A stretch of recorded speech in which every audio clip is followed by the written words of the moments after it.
بسم اللہ الرحمن الرحیم۔ السلام علیکم ورحمۃ اللہ وبرکاتہ۔ ہم بستری میں یہ تین کام حرام ہیں۔ اللہ پاک نے بچہ دان پیدا کیا، آلات مباشرت پیدا کیے، مردوں کی پشت اور عورتوں کے سینہ میں اولاد کا بیج پیدا کیا، شہوت کو مرد اور عورت پر مسلط کیا۔ تو ان باتوں سے جو مقصود الہی ہے وہ کسی عقل مند سے پوشیدہ نہیں۔ اگر کوئی شخص بیج یعنی نطفہ کو ضائع کرے اور شہوت کو کسی ہیلا سے ٹال دے تو وہ پیدائش کے مقصد سے منحرف رہے گا۔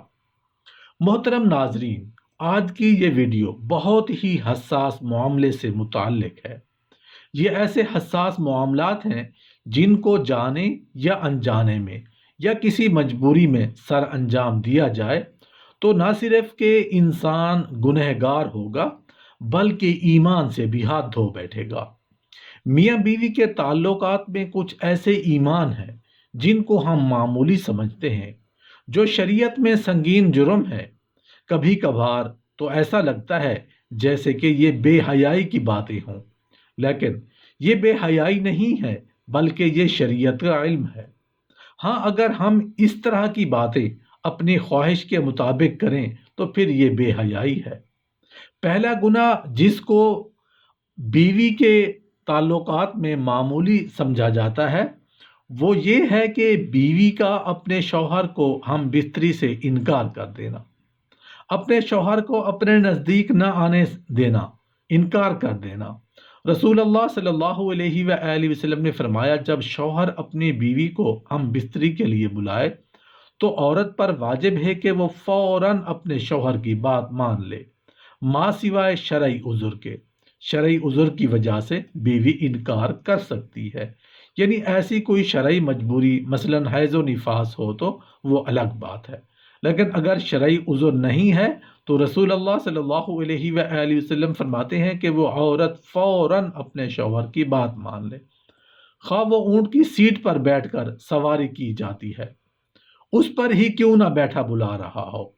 اس معاملے کو خواتین جو بیویاں ہیں اپنے شوہر کو حق دینا چاہتی ہیں وہ اس بات کو مد نظر رکھیں کہ جب اس معاملے میں کوتاہی ہوتی ہے تو انسان دوسری جگہ اپنی خواہش پوری کرنے جاتا ہے، اور یہ بات بھی بیوی کو برداشت نہیں کرتی۔ اس لیے شریعت نے اس معاملے کی اہمیت بیان کی ہے۔ دوسری روایت صحیح بخاری کی ہے کہ رسول اللہ صلی اللہ علیہ وآلہ وسلم نے فرمایا، جب شوہر اپنی بیوی کو ہم بستری کے لیے بلائے اور بیوی انکار کر دے اور شوہر اپنی بیوی سے ناراضگی کی حالت میں سو جائے تو جب تک وہ ناراضگی کی حالت میں سوتا رہے گا فرشتہ بیوی پر لعنت بھیجتا رہے گا۔ محترم ناظرین، دوسرا گناہ بیوی کے تعلقات میں جس کو غیر معمولی سمجھا جاتا ہے جبکہ شریعت میں اس کا اتنا سخت گناہ ہے وہ یہ ہے کہ عورت کا بغیر کسی عذر کے شوہر سے طلاق کا مطالبہ کرنا۔ رسول اللہ صلی اللہ علیہ وآلہ وسلم نے فرمایا، بغیر عذر کے خلا لینے والیاں اور اپنے شوہر سے چھٹکارا حاصل کرنے والیاں، گھر اجاڑنے والیاں، یہ اس امت کی منافق ہیں۔ دوسری روایت میں فرمایا، جس عورت نے بغیر کسی سبب کے اپنے خاوند سے طلاق طلب کی اس پر جہنم واجب ہے، اور یہ جنت کی خوشبو بھی نہیں سونگھے گی۔ نہ کہ یہ عذر پیش کرنا کہ میرا خاوند غریب ہے، کم آمدن میں گزارا نہیں ہو سکتا۔ اس لیے اس سنگین جرم اور گناہ سے بچنا چاہیے۔ والدین کو بھی چاہیے کہ وہ چھوٹی چھوٹی باتوں پر اپنی بیٹیوں کو گھر نہ بٹھا لیں۔ طلاق شوہر کا حق ہے، اور یہ کتنی بری بات ہے کہ طلاق بیٹی خود طلب کر رہی ہو۔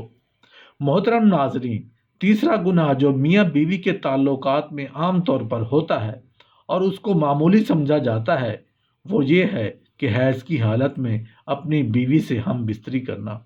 رسول اللہ صلی اللہ علیہ وآلہ وسلم نے فرمایا، جس شخص نے حیض والی عورت سے ہم بستری کی یا عورت کے پیچھے سے جماع کیا وہ شریعت کا منکر ہے، اس لیے کہ شریعت کا انکار کیا۔ جس نے یہ عمل کیا اس کے لیے شریعت نے کفارے کا حکم دیا ہے، اور یہ بہت سنگین جرم ہے، لیکن اس کو لوگ سمجھ ہی نہیں پا رہے اور اس بات کو کوئی سیریس نہیں لینے کو تیار۔ کہ نکاح سے پہلے اس کے آداب اور ازدواجی زندگی سے متعلق سیکھا جائے۔ دنیا میں جہاں ہر چیز کی ٹریننگ ہوتی ہے وہ ہم لوگ بڑے فخر سے کرتے ہیں۔ جب ہم بستری کے سونے سے قبل وضو یا غسل لازمی ہے، لیکن جب بات شریعت سیکھنے کی ہے تو وہاں کیا ہم جس کی ہمیں شرم آ رہی ہے۔ دنیا کی بے حیائی میں شرم نہیں آتی، لیکن شریعت دیکھتے ہوئے، یہ شریعت کی بات کرتے ہوئے ہمیں شرم آتی ہے۔ چوتھا گناہ میاں بیوی کے تعلقات میں جس کو معمولی سمجھا جاتا ہے وہ یہ ہے کہ کسی غیر محرم عورت کے ساتھ اکیلے میں ملاقات کرنا یا کسی غیر محرم عورت سے ہاتھ ملانا، یہ بہت سخت گناہ ہے۔ رسول اللہ صلی اللہ علیہ وآلہ وسلم نے فرمایا، جب بھی کوئی آدمی کسی غیر محرم عورت کے ساتھ تنہائی میں ملتا ہے تو وہ دو نہیں ہوتے، تیسرا ان میں شیطان ہوتا ہے۔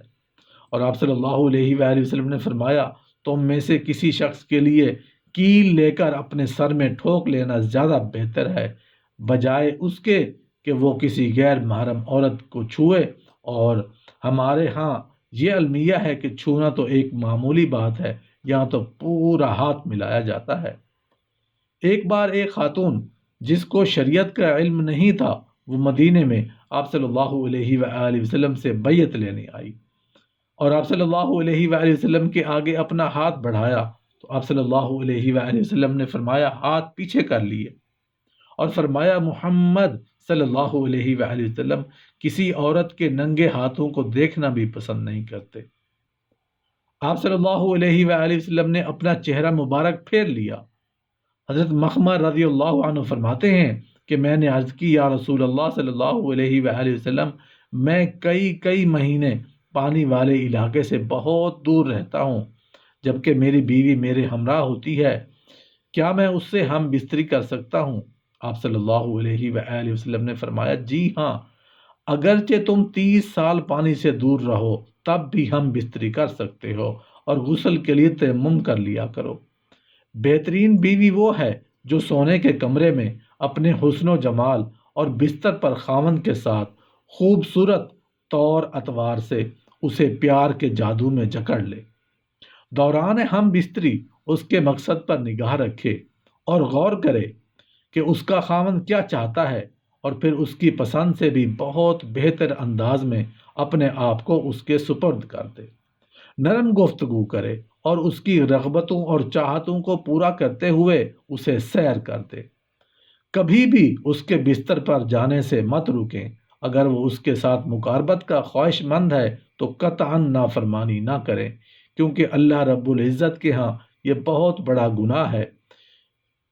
اللہ تعالی ہم سب کو شریعت کے مطابق ہم بستری کی توفیق عطا فرمائے، اور شریعت کے مطابق زندگی گزارنے اور اس پر عمل کرنے کی توفیق عطا فرمائے۔ آمین یا رب العالمین۔